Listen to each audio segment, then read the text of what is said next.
দুবার কেঁদেছে মহাভারতে, আর যতবার কিছু অসুর নিধন করেছে সব সময়ের জন্য হেসে হেসে নিধন করেছে। দুবার কেঁদেছিল। কখন? যেদিন বাবা পাণ্ডবরা পাশা খেলায় হেরে গেল, ওদিন কেঁদেছিল ভগবান। কেন? এই জায়গাটা বাবা যারা শাস্ত্র জ্ঞানী, যারা তত্ত্বজ্ঞানী একটু বিচার করে বলেন তো বাবা, যে পক্ষে আমার কৃষ্ণ রয় সেই পক্ষ কি কোনদিন হারে? সবসময় তো পাণ্ডবদের কাছে আমার কৃষ্ণ ছিল 13 বৎসর। ভাগবত বলছে একাদশং ব্রজেশং দ্বাদশং মথুরাপুরী ত্রয়োদশং পাণ্ডবে সেনা 89 দ্বারকাপুরী।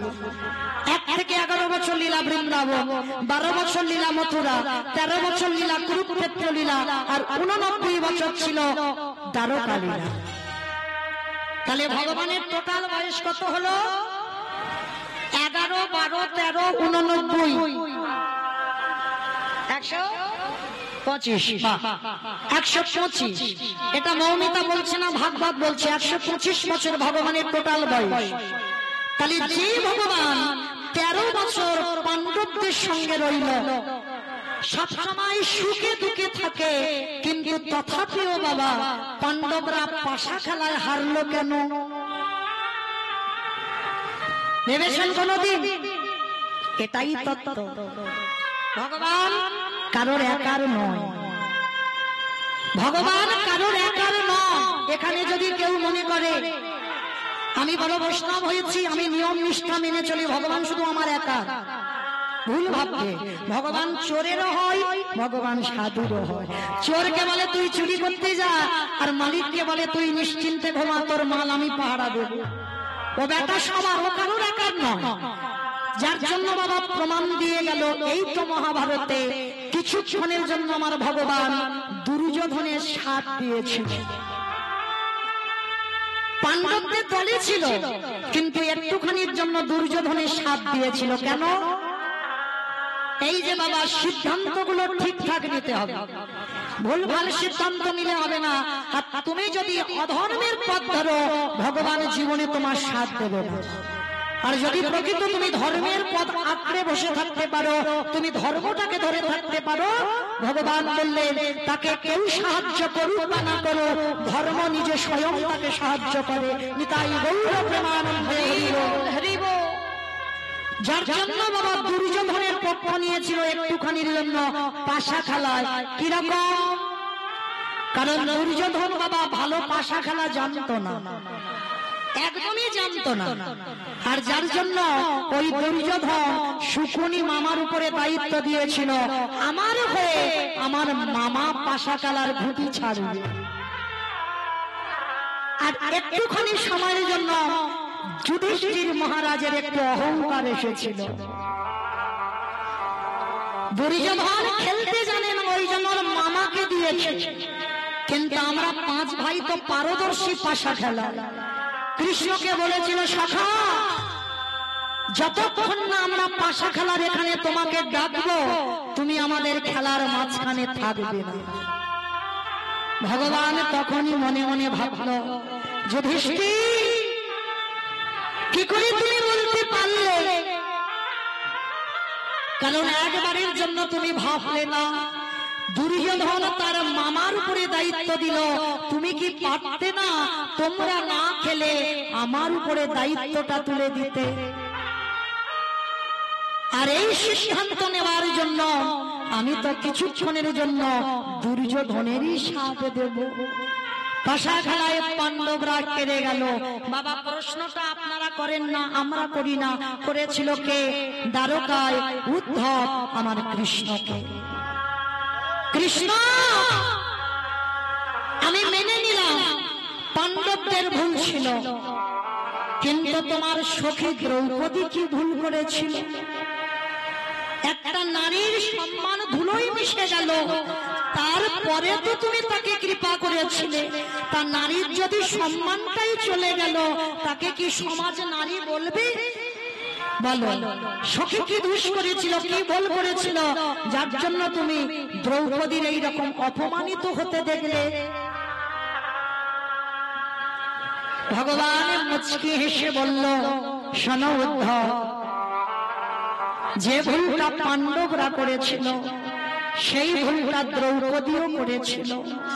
দ্রৌপদী যেদিন পাশা খেলায় বাজি রেখেছিল দ্রৌপদীকে পাণ্ডবরা, যে হেরে গেলে দ্রৌপদীকে দিয়ে দেবে, তখন দ্রৌপদী ছিল রজশালায়, ঘরের মধ্যে বন্দী ছিল। আর যখনই হেরে গেল দুঃশাসন ছুটে গিয়েছিল দ্রৌপদীর ঘরে, কিন্তু কোনদিন দ্রৌপদীকে ছুটেও পারত না। যদি একবার দ্রৌপদী আমার সখা কৃষ্ণকে স্মরণ করত, করেনি মা। যখনই দুঃশাসনে চুলের মুষ্টিকা ধরল তখনও করল না। যখন কুরুসভার মাঝখানে দ্রৌপদীকে নামানো হলো তখনও করল না স্মরণ। প্রথমেই তো দ্রৌপদী তার 5 স্বামীর কাছে সাহায্য চেয়েছিল। 5 জন বড় বড় বীর স্বামী মাথা নিচু করে দাঁড়িয়েছিল, কিছু করতে পারল না। তারপরে অস্ত্রগুরু দ্রোণাচার্যের কাছে সাহায্য চেয়েছিল, কিছু করতে পারল না। তারপরে পিতামহ ভীষ্মের কাছে সাহায্য চেয়েছিল। সবাই যখন মাথা নিচু করে দাঁড়িয়ে আছে, দ্রৌপদীর বক্ষের কাপড় ধরে টানছে, তখনই দ্রৌপদী বলেছিল, ও তার মানে তুমি চাও যে আমার নারী জাতির সম্মান চলে যাক? বেশ, তুমি যদি এটাই চাও তাহলে আমিও দেখতে চাই তুমি কি করে দাঁড়িয়ে থাকতে পারো। আমি আর কারোর কাছে সাহায্য চাইব না। যখন দেখলো বাবা কেউ তো আমার নয়, কেউ তো আমার সাহায্য করছে না, তখনও দ্রৌপদী বক্ষের কাপড়টাকে ধরে এক হাত দিয়ে ডেকেছিল, হে ব্রজেন্দ্র নন্দন কৃষ্ণ দেখা এলো না। হে দ্বারকাধিপতি কৃষ্ণ দেখা এলো না। হে গোলকপতি কৃষ্ণ দেখা এলো না। 3 বার হয়ে গেল, এলো না। এইবার দ্রৌপদী বলছে, ও এতবার ডাকছি তুমি শুনতে পাচ্ছ না? বেশ, দেখো এবার আমি কি করি। তুমি তো চাও আমার সম্মান চলে যায়, যা। এইবার দ্রৌপদী বস্ত্রটা ছেড়ে দিয়ে দুটো বাহু উত্তোলন করে রেখেছিল, হে প্রাণপতি দেখা দাও,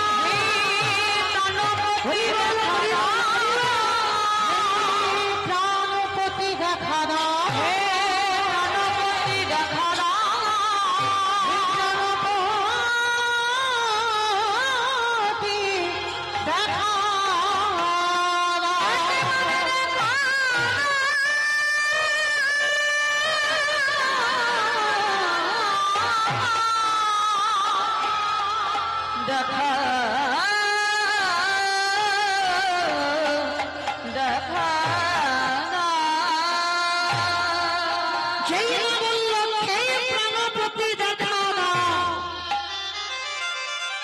ভগবান তৎক্ষণাৎ আঙুল থেকে কাপড়টা খুলছে।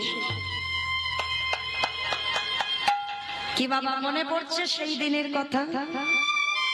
শিশুপাল বধ হলো, মস্তকটা ছেদন করেছিল, সবার মাঝখানে কৃষ্ণ আঙুলে চক্রটা ধরেছিল, আঙুলটা কেটে গিয়ে রক্ত ঝরে ঝরে মাটিতে পড়ছে।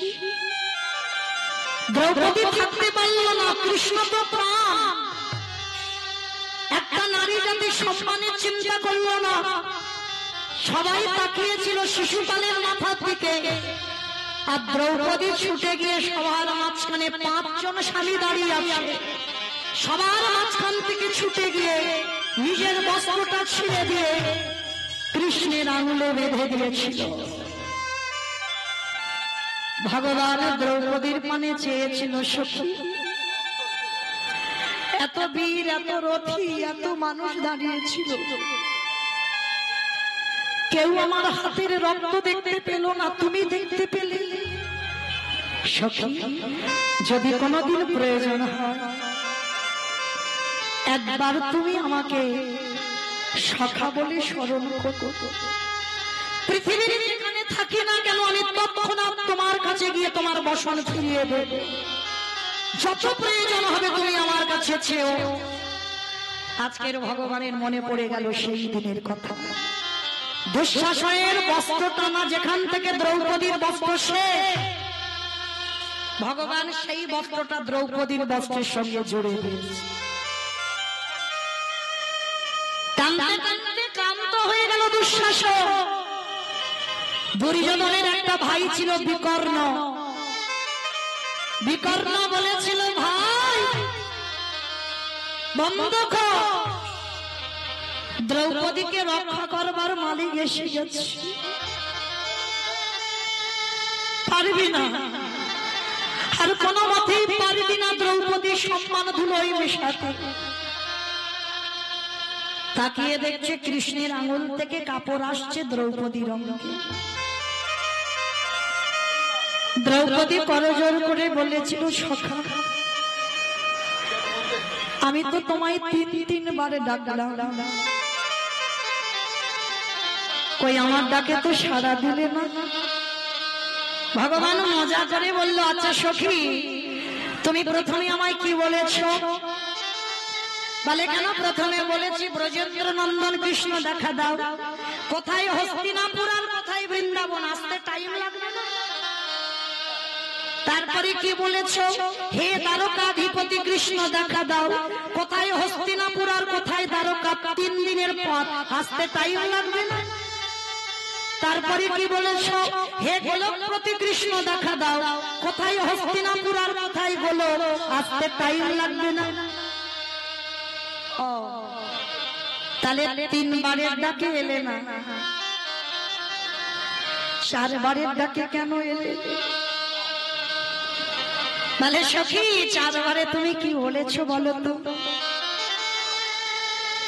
বলে, কেন 4 বারে আমি বললাম, হে প্রাণপতি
আমি পৃথিবীর যে প্রান্তে থাকি না কেন, আমি ভগবানের রানী,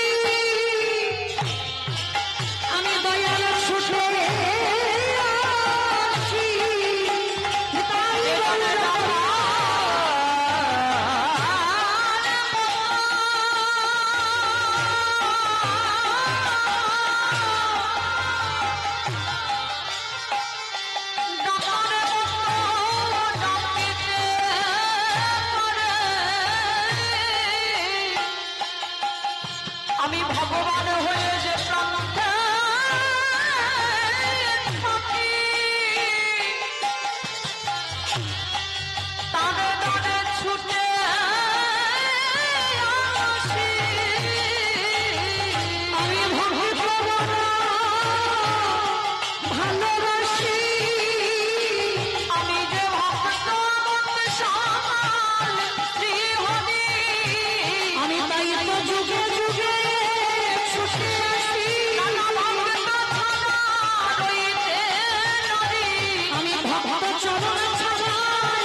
শিক্ষা পেলাম, কারোর যদি সংসারে অভাব অনটন শোক দুঃখ লেগে থাকে, কোনদিন জগতে বাবা লোকালয়ে কাউকে বলো না, আত্মীয় পরিজনকেও বলো না।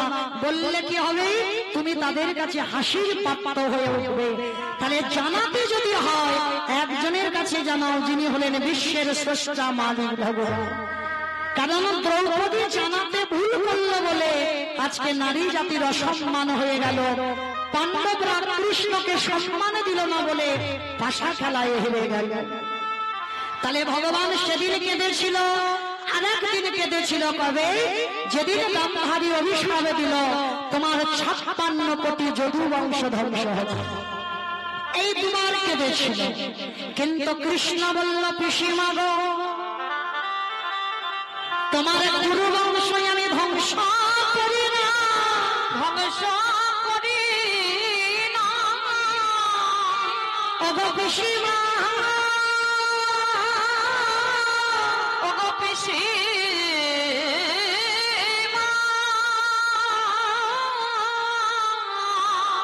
তোমার একটা প্রদীপ এখনো জ্বলে আছে, সে কে গো? ভগবান বলছে তোমার সব বংশ আমি ধ্বংস করিনি, একটা ছেলে বেঁচে আছে, সে কে? যার নাম হলো মহাভারতে যুযুৎস। যাকে তুমি সম্মান করো না, ছেলে বলে স্বীকৃতি দাওনি, সে তো এখনো বেঁচে আছে। তখনই গান্ধারী কেঁদেছিল, কৃষ্ণ আমি অভিশাপ যখন দিয়ে ফেলেছি, তোকে তো শাস্তি পেতেই হবে। ভগবান বলেছিল, পিসিমা আমি ভগবান হয়ে মাথা পেতে নিলাম, মাথা পেতে আমারও তোমার মতো করে পুত্র হারাতে হবে, আত্মীয় পরিজন হারাতে হবে, আপনজন হারাতে হবে, আমার 56 কোটি যদু বংশ ধ্বংস হবে। এই জন্য কথাটা বলি, পাপ ছাড়ে না বাবাকে। তাহলে আমাদের বাবা ছেড়ে দিল না, তাহলে আপনারা আমরা কি বাবা পার পাবো? ঠিক এইরকম একটা ভুল পরম বৈষ্ণব বাবা ভোলানাথ করেছিল। কিরকম? ওই রাজস্বই যজ্ঞে যেদিন আমার ভগবান কৃষ্ণ যুধিষ্ঠির যজ্ঞে সবাইকে দায়িত্ব দিয়েছিল, আর যুধিষ্ঠির দাদা বলেছিল, কৃষ্ণ তুমি তো সবাইকে দায়িত্ব দিচ্ছ, তুমি নিজে কোনো দায়িত্ব নেবে না? ভগবান দুটো দায়িত্ব নিয়েছিল। কি মায়েরা আপনারা তো জানেন তাই না?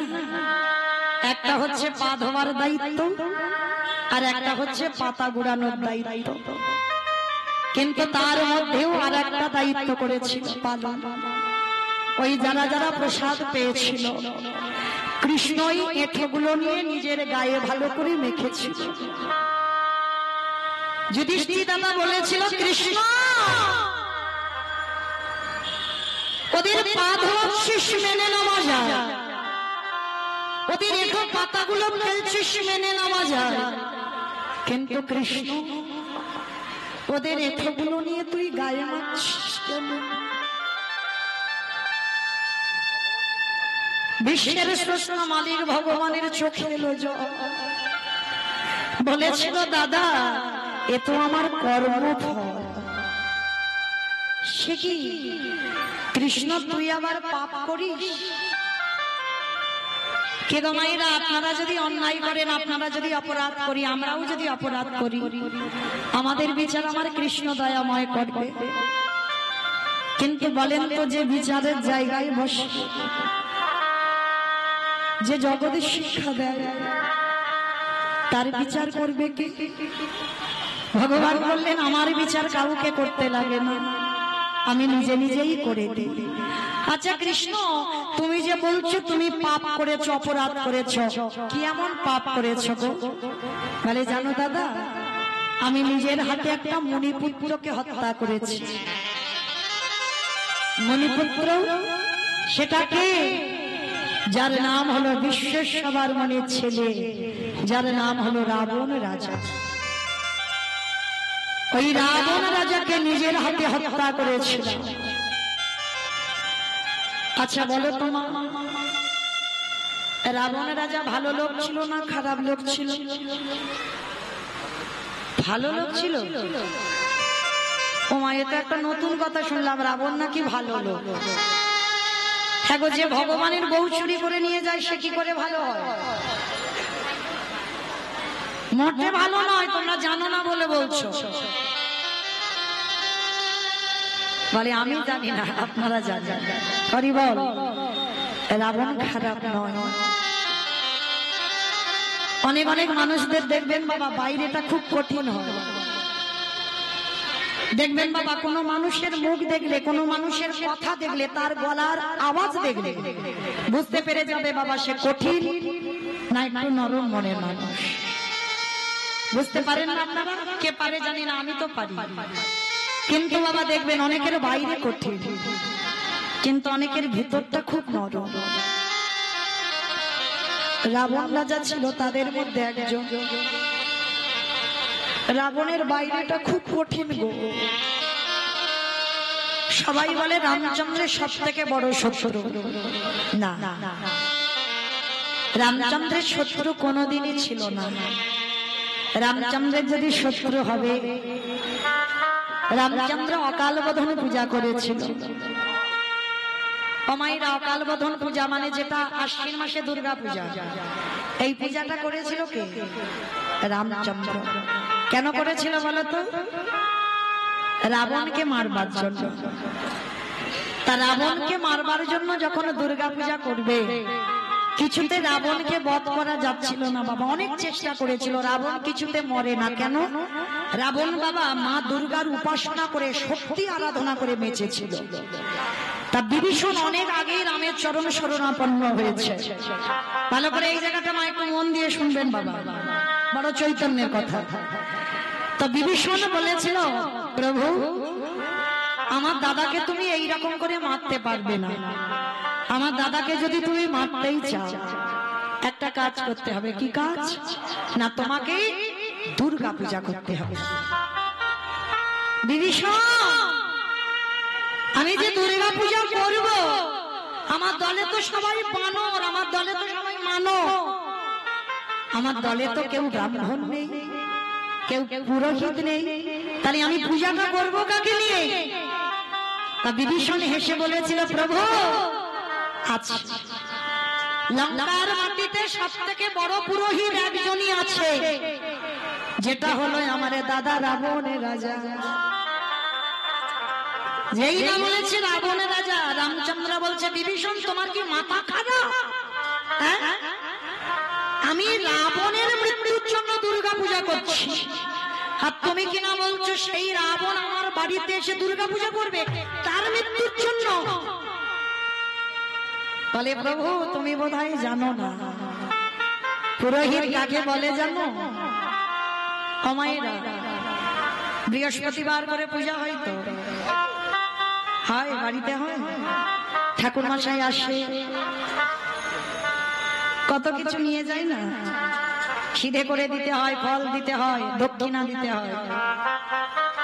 আবার বছর গেলে বাবা অনুষ্ঠানের সময় পুরোহিত আসবে, কত কিছু গুছিয়ে নিয়ে পুটলি করে নিয়ে চলে যাবে। কিন্তু মনে রেখো, ওই যে একটা ধুতি দিয়েছো, একটু দক্ষিণা দিয়েছো, একটু চাল ডাল আলু কলা এসব দিয়েছো, কিন্তু তার বিনিময়ে তোমাকে যে কি দিয়ে গেল সেটা তুমি জানো না। পুরোহিত কাকে বলে জানো? পুর মানে নগর, হিত মানে মঙ্গল। যে গোটা নগরের মঙ্গল করে সেই তো হয় জগতে পুরোহিত। রাবণ রাজা ছিল তেমনই একজন পুরোহিত। তো আজকের বাবা রাবণ রাজা পুরোহিত, এত বড় পুরোহিত ছিল। বিভীষণ বলছে, প্রভু তুমি আমার দাদাকে নিমন্ত্রণটা পাঠাও, আমার বিশ্বাস আমার দাদা তোমার বাড়িতে এসে দুর্গা পূজাটা করে যাবে। বিভীষণ বলছো? আমি বলছি। ঠিক আছে, লক্ষণকে ডাকলো, লক্ষণ যাও তুমি একবার গিয়ে রাবণকে নিমন্ত্রণ করে এসো, যেন আমার দুর্গা পূজাটা করে দিয়ে যায়। তা ভগবানের ভাই যাচ্ছে রাবণকে নিমন্ত্রণ করতে। বাবা কোমরে একটা ছোট ছুরি নিয়ে। কেন ছুরি নিয়েছে? বাবা পুরোহিত নিমন্ত্রণ করতে কেউ কি আত্মীয় ধনুক নিয়ে যাবে, যন্ত্রপাতি গুলো তো রেখে যাবে। কিন্তু রাবণ যদি লক্ষণকে একা পেয়ে যদি লড়াই করে, তাহলে অন্তত কোমরে যদি ছুরিটা থাকে তো একটু লড়তে পারবে। তো কোমরে ছুরিটা নিয়েছে রামচন্দ্র, তো বিশ্বের স্রষ্টা মালিক ভগবান। রামচন্দ্র হেসে বলে বলে লক্ষণ, পুরোহিত নিমন্ত্রণ করতে কেউ অস্ত্র ব্যবহার করে না, ফেলে দাও, খালি হাতে যাও। দাদা বলল, কিন্তু লক্ষণ ভয় পেল, বলে না তবু চুরি করে একটু নিয়ে যাব। তো লুকিয়ে নিয়ে গেছে বাবা ছুরিটা, নিয়ে গেল কোথায়? ওই সোনার লঙ্কাতে গিয়ে দেখল মন্দোদরীর